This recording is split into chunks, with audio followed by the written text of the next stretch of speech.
She was 19 and had been cast out before the first snows. She had no family, no plan, and just $3 in the pocket of her worn coat. And with that money, she bought a ruined ranch house in a forgotten Montana valley.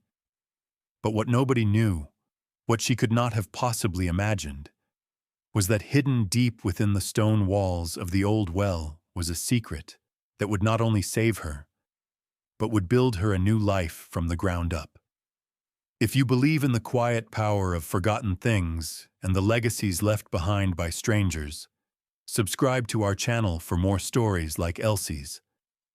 Elspeth May Collins was born in the autumn of 1888 in a small cabin tucked into a fold of the Bitterroot Valley, a place where the mountains were sharp against the sky and the winters were long and unforgiving.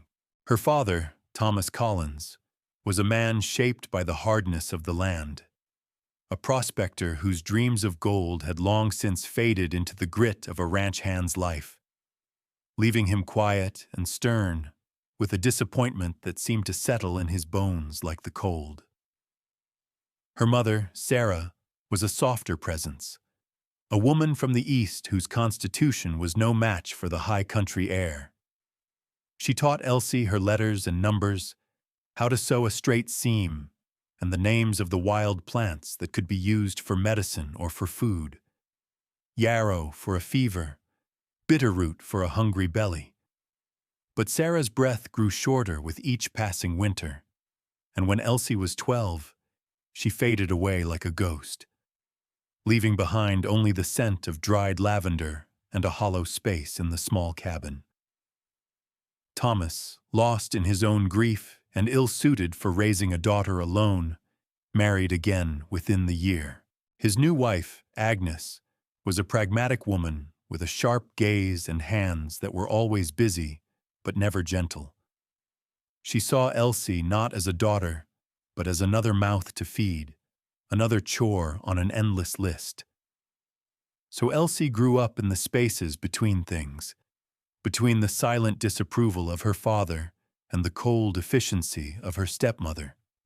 She found her home not within the walls of the cabin, but outside, under the vast Montana sky. She learned the language of the wind in the pines and the patterns of the seasons in the flow of Lost Horse Creek. She was a quiet, observant child, and her solitude sharpened her senses.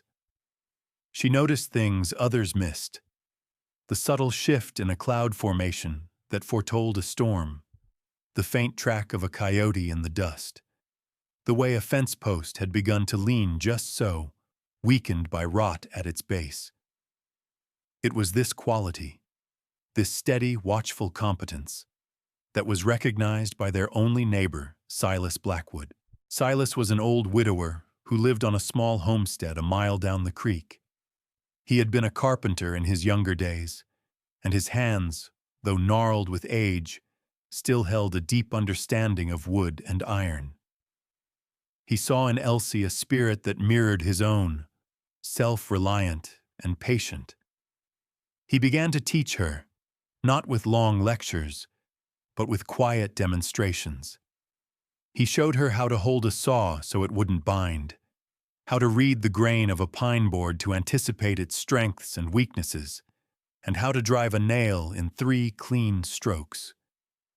He taught her how to sharpen an axe, how to splice a rope, how to mix a poultice for a sick calf.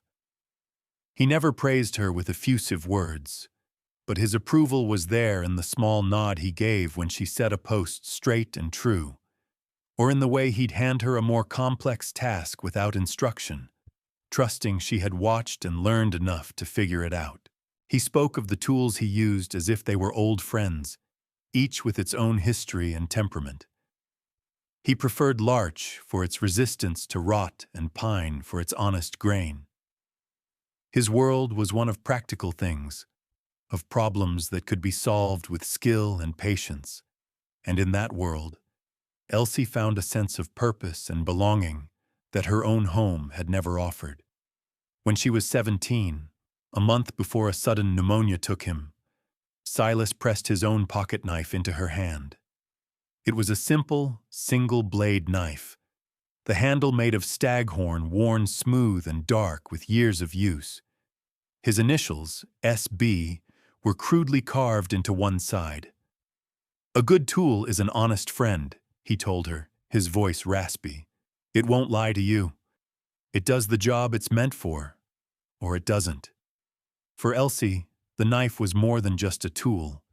It was a talisman, a connection to the only person who had ever truly seen her, who had valued her for the quiet strength she possessed. It was a reminder that her hands were capable, that she knew how to fix what was broken. It was a legacy of competence, a small, hard truth she could hold in her hand when everything else felt uncertain. The end of her life in the Bitterroot Valley came as quietly and coldly as the first frost of late autumn. Her father, Thomas, was killed in a fall from a spooked horse while mending a fence line in the high pasture. With him gone, the thin cord that had tethered Elsie to the homestead was severed. Agnes, her stepmother, wasted no time. She had no love for the hardscrabble life, no attachment to the land that had taken both her husband and her predecessor.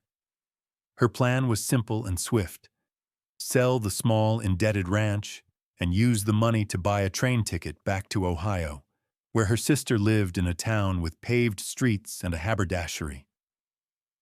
Elsie, now 19, was a loose end, a final piece of business to be dealt with before Agnes could close that chapter of her life for good. There was no confrontation, no heated argument, no dramatic scene of pleading or tears. The cruelty was in the transaction, in its clean, administrative finality. Elsie had spent the day replacing a section of fence that had been damaged by a fallen pine, her hands raw from the cold and the rough wood. When she walked back to the cabin as dusk settled over the valley, she saw it immediately. A single worn carpet bag sat on the porch, its sides bulging with the few clothes and personal items she owned. The cabin door was closed. Agnes stood behind the screen, a dark silhouette against the dim lamplight inside. She did not open the door. Her voice came through the mesh, flat and devoid of emotion. "The place is sold, Elsie. The papers were signed this morning. The new family arrives in 3 days." She paused, as if reciting a memorized speech. "I'm taking the morning coach out of the valley. I can't take you with me." A small silence hung in the cold air, broken only by the sound of the wind in the eaves. Then something slid across the wooden porch boards, glinting in the fading light. "This is all I can spare. $3 silver." Elsie looked down at the coins, then back at the closed door, at the shape of the woman who was erasing her from her life. She felt a strange calm settle over her, a cold, clear stillness.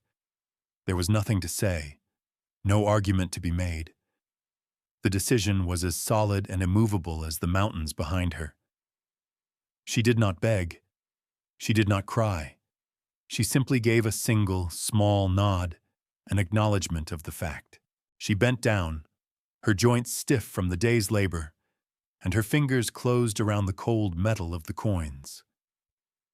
She picked up the carpet bag, its weight familiar in her hand.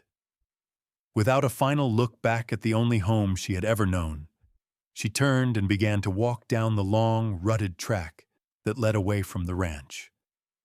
Her other hand was deep in her coat pocket, her knuckles pressed against the worn staghorn handle of Silas Blackwood's knife. It was a small, hard point of certainty in a world that had just dissolved around her. The land and the sky were all she had left. She walked north, with no destination in mind, only a powerful instinct to put distance between herself and the life that had just ended. The landscape of her childhood, the familiar contours of the Bitterroot Range, receded behind her with every step. The air grew colder, carrying the sharp, clean scent of pine and the damp, earthy smell of fallen leaves. The larch trees, which Silas had always called the golden ghosts of autumn, were at the peak of their color, their needles a brilliant, fiery yellow against the dark green of the firs and the heavy gray of the sky.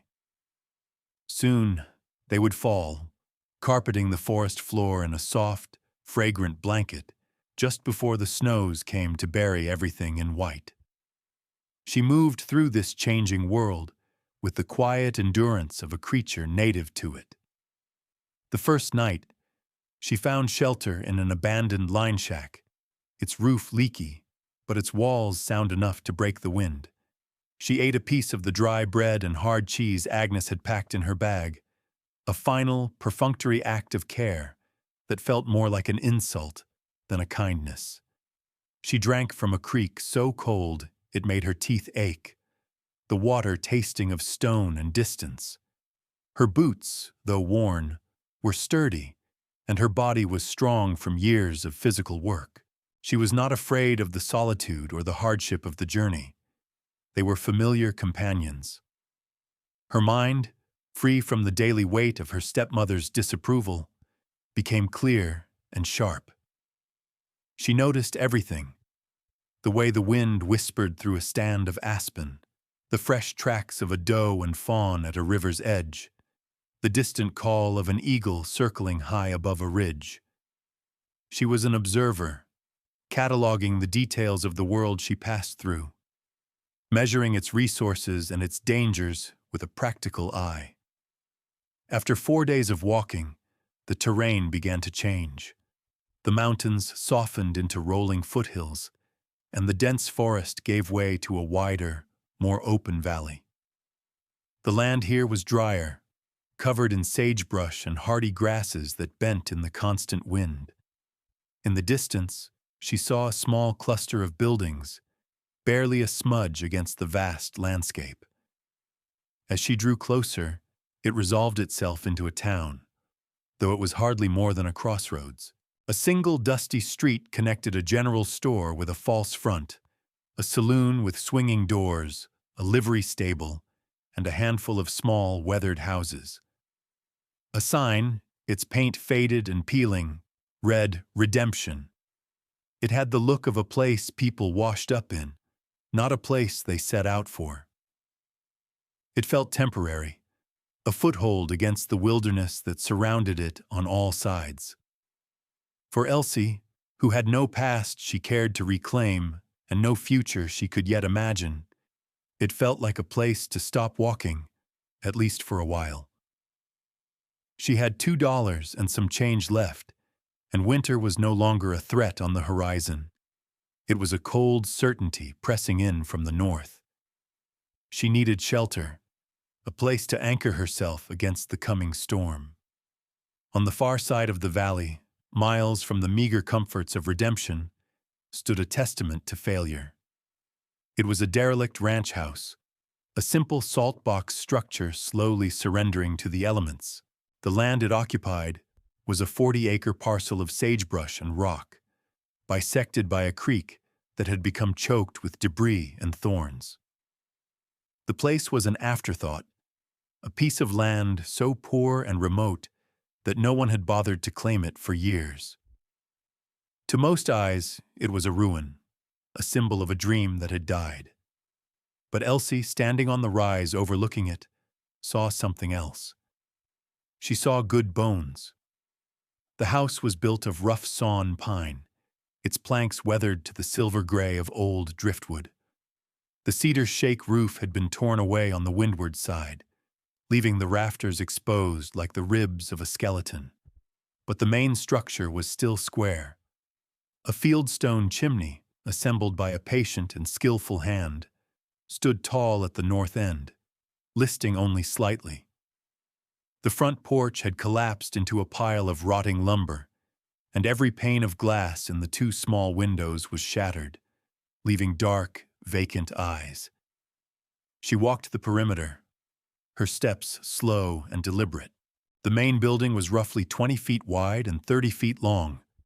Inside, the air was thick with the smell of decay and nesting mice. A single large room dominated the ground floor, dominated by a wide hearth and blackened firebox. A crude but sturdy ladder led to a small sleeping loft that ran the length of half the house.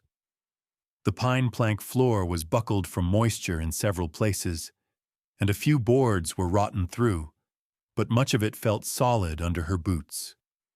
She saw not what was, but what could be. She saw the potential for warmth in the solid chimney, the promise of shelter in the straight roofline, the possibility of a life within the 4 square walls. She walked back into Redemption and found the county clerk's office, a small, dusty room at the back of the general store. The clerk, a man named Elias Vance, was sallow-faced and weary, a man buried under a mountain of paper in a land that cared little for it. Elsie stated her purpose plainly. "I'd like to inquire about the abandoned property north of town, the old Schmidt place."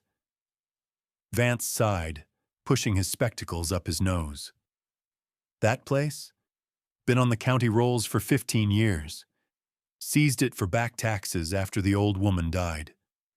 No heirs came forward." He pulled a heavy ledger from a shelf and ran a finger down a page. "It's worthless land. Water's unreliable, soil's no good for farming. No one's wanted it." He looked at her over his glasses, a flicker of curiosity in his tired eyes. "What would a young woman like you want with a ruin like that?" "I want to buy it," Elsie said, her voice even. Vance blinked. He looked around his cluttered office as if to confirm he was awake. "Buy it?" He let out a short, dry laugh. "The back taxes amount to $2.75. It's more trouble than it's worth to keep it on the books." He leaned forward, his elbows on the desk. "You give me your $3, he said, eyeing the silver coins she had placed on the counter between them. "I'll file the deed in your name, and we'll call the 75 cents a clerical fee. That'll make it clean." The transaction was as simple as it was absurd. He took a piece of heavy foolscap paper and with a scratchy pen wrote out the deed of sale, transferring ownership of 40 acres and 1 derelict house to Elspeth May Collins. He signed it with a flourish, pressed the county seal into a blob of warm red wax, and slid the document across the desk. "It's yours, miss," he said, a note of disbelief still in his voice. "The whole worthless lot of it. Good luck to you. You'll need it." Elsie folded the paper carefully and tucked it into her coat. She had traded all she had in the world for a pile of rotting wood and broken stone, but as she walked out into the cold afternoon light, she did not feel poor. She felt anchored. She had a place. It wasn't a home, not yet, but it was hers.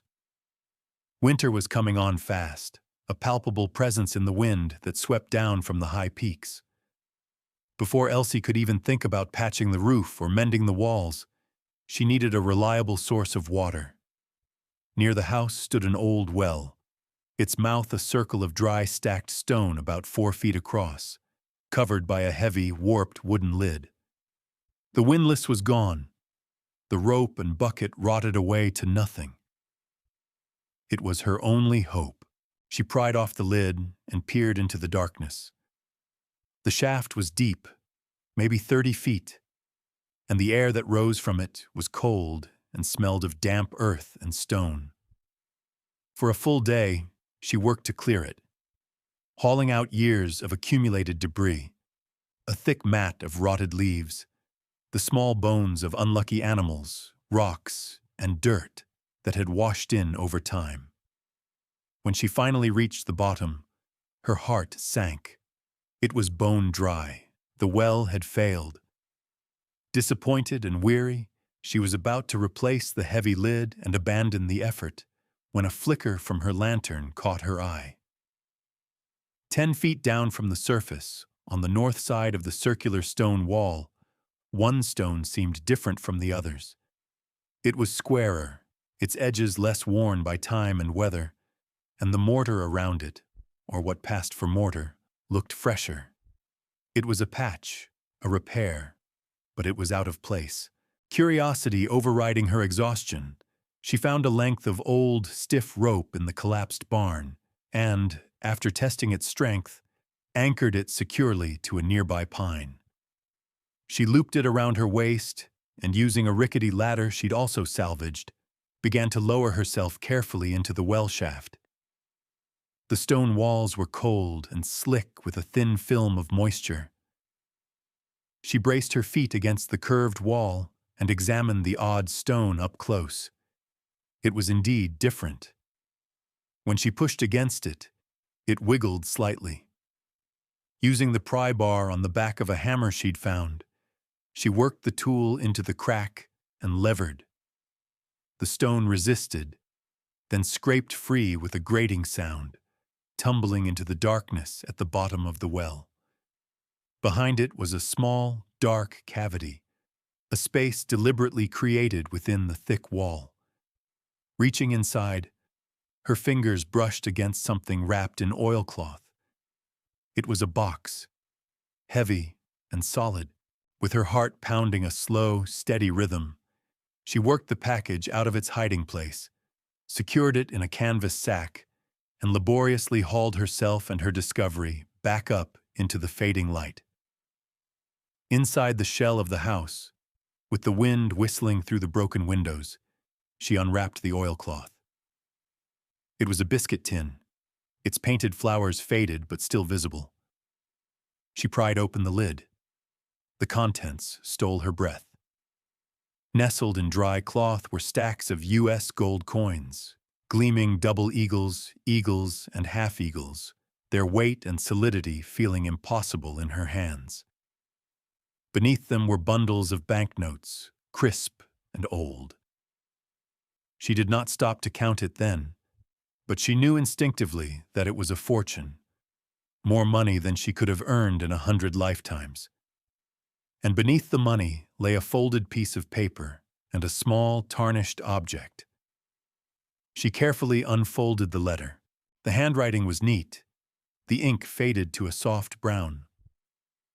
"To whoever finds this," it began. "My name is Anneliese Schmidt. I lived here with my husband, Jacob. We built this house in 1865. He was a stonemason. I was a teacher. We had no children. He died in the winter of '72 from a fever, and I have lived here alone since. I am old now, and my heart is tired. This is our life's savings. We had no family to leave it to, and I do not trust banks. I fear it will be lost when I am gone, or taken by men who do not deserve it. So I hide it here, in the well Jacob built with his own hands. Use it to make a life here. This land is hard, but it is honest. Do not let this house fall to ruin. It was a good home. I hope it will be for you too. Anneliese Schmidt, May 1883.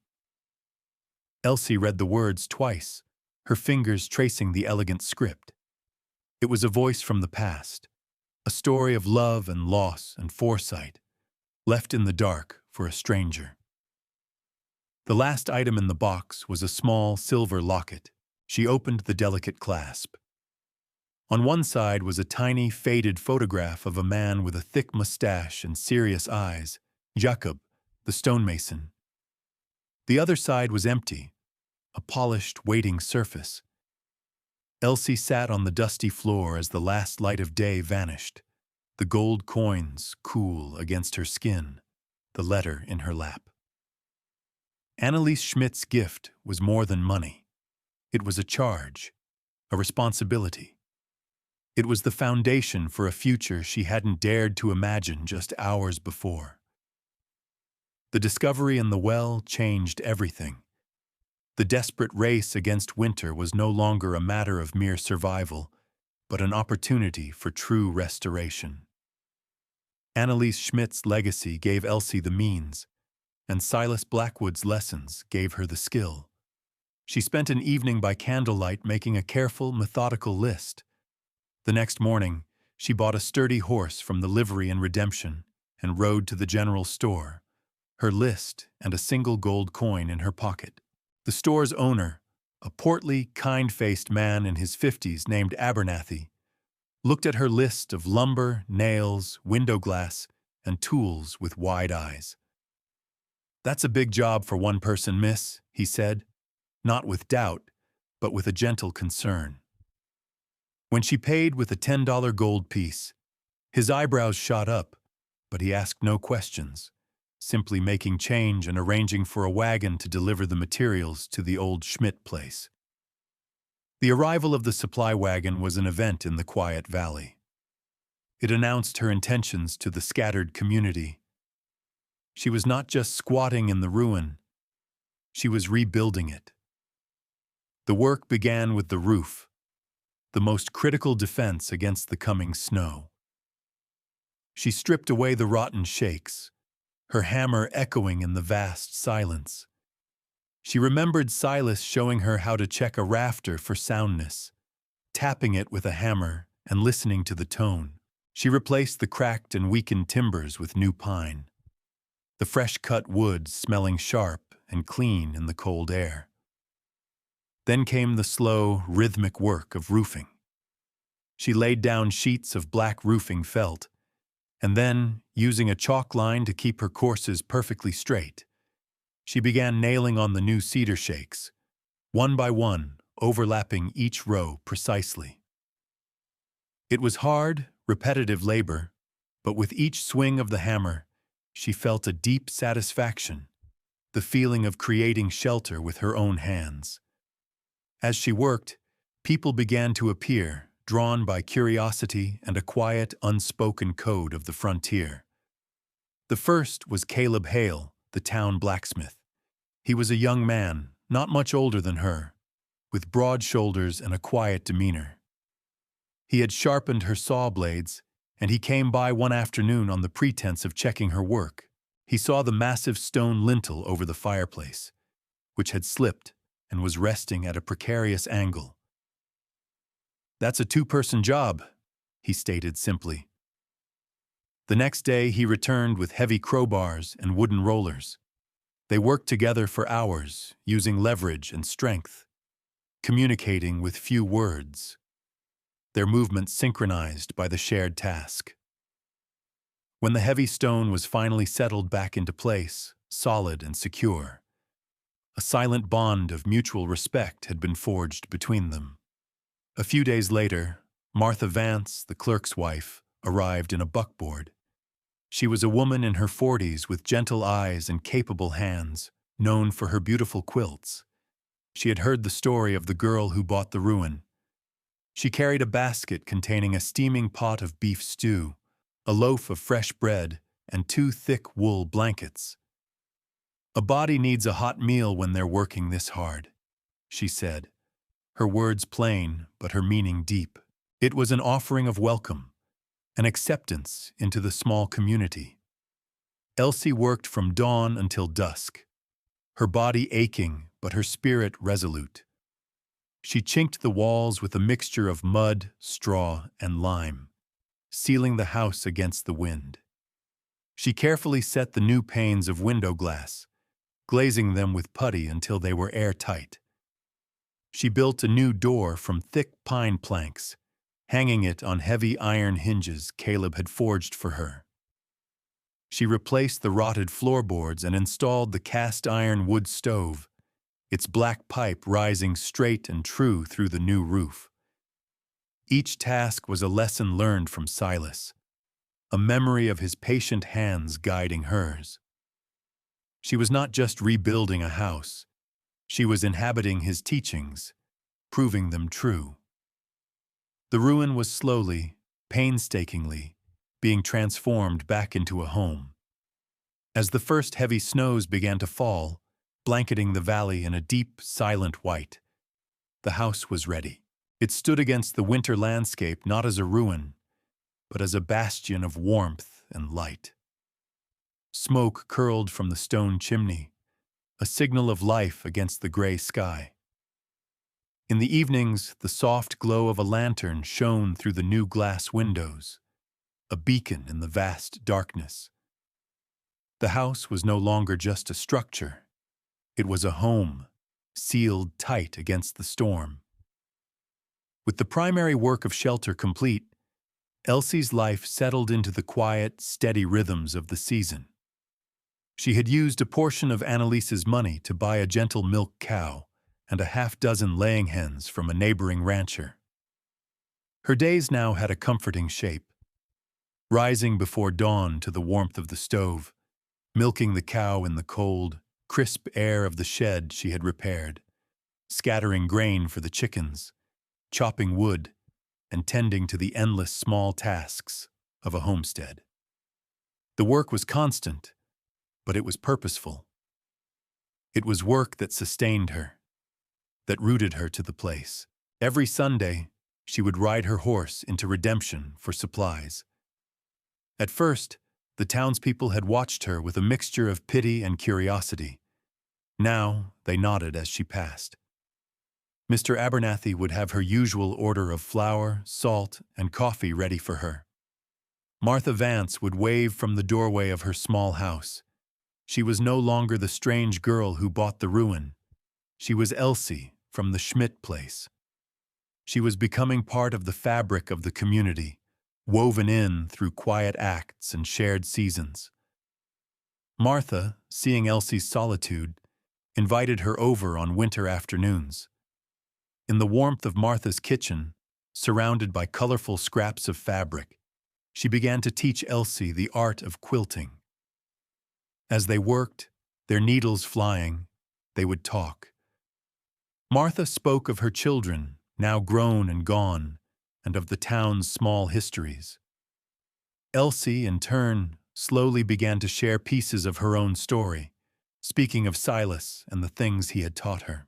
She never spoke of the gold, but she spoke of Annalise Schmidt, of the letter, and of the feeling of being given a second chance. The quilting became more than a craft. It was a form of storytelling, of stitching a new life together from the remnants of the old. Caleb Hale became a regular visitor. He would often stop by on his way back from checking his trap lines, a brace of grouse or a rabbit for her stew pot in his hand. They would sit by the fire, drinking coffee, often in comfortable silence.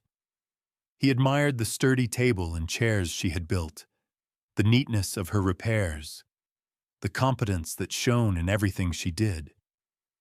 He saw a strength in her that matched his own. A quiet, unspoken affection grew between them, as steady and natural as the changing of the seasons. The land itself was changing under her care. She spent days clearing the choked creek, allowing the water to run clear and free. She rebuilt the collapsed fences, not with wire, but with split rails, the way Silas had taught her. In the shelter of the house, she studied seed catalogs Mr. Abernathy had given her, planning a large garden for the spring. The 40 acres of sagebrush and rock were no longer a worthless parcel. They were her land, her home, a place filled with purpose and the promise of a future. Deep winter settled over the valley, burying the world under a thick blanket of snow. A blizzard raged outside, the wind howling around the eaves of the small house.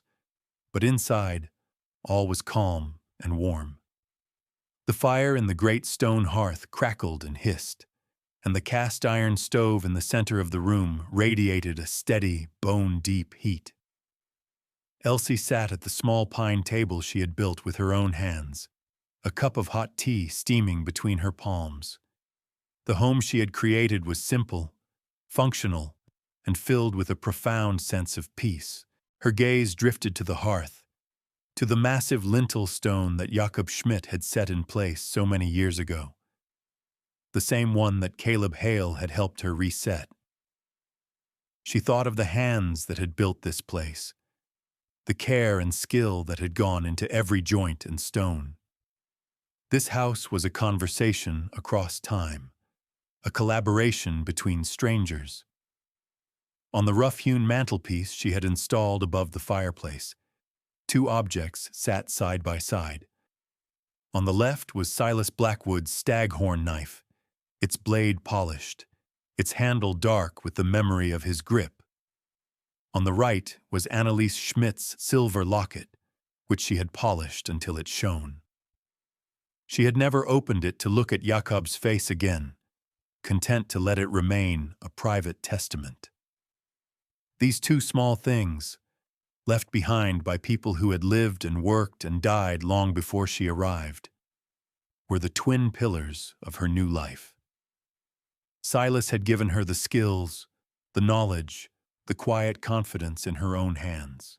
Anneliese had given her the means, the unexpected gift that had turned a desperate flight into a deliberate act of creation. They were her benefactors, her invisible mentors, and in this warm, safe room, she felt their presence as a gentle, steadying force. She thought for a moment of her father and of Agnes. The memory no longer carried the sharp sting of rejection. It was a distant, faded thing. She felt a kind of quiet pity for them.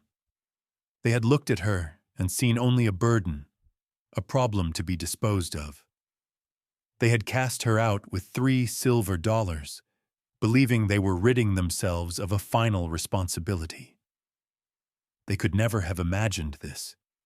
They could never have understood that what they saw as a worthless girl could take a worthless piece of land and build a life richer and more real than any they had ever known. Their act of cold dismissal had not been an ending. It had been the beginning of everything. The $3, meant as a final paltry severance, had become the purchase price of her entire world. The cruelty she had endured had, through a strange and beautiful alchemy, led her to a kindness she had never expected to find, from the living and the dead. The life she now lived was not one she had been given, but one she had earned and built, nail by nail, stone by stone. Elspeth May Collins was 19 and homeless. She had $3 to her name, and she spent it on a ruin. It was the best $3 she ever spent. Anneliese Schmidt left a gift for a stranger, believing in a future she would never see. Her simple act of trust, a letter and a tin box hidden in the dark, changed Elsie's life forever. It reminds us that our choices can echo in ways we can't predict, providing shelter for those who come after. Subscribe to our channel for more stories of hidden kindness and unexpected legacies that ripple across generations. What small thing could you do today? What seed of hope could you plant that might become a foundation for someone else tomorrow?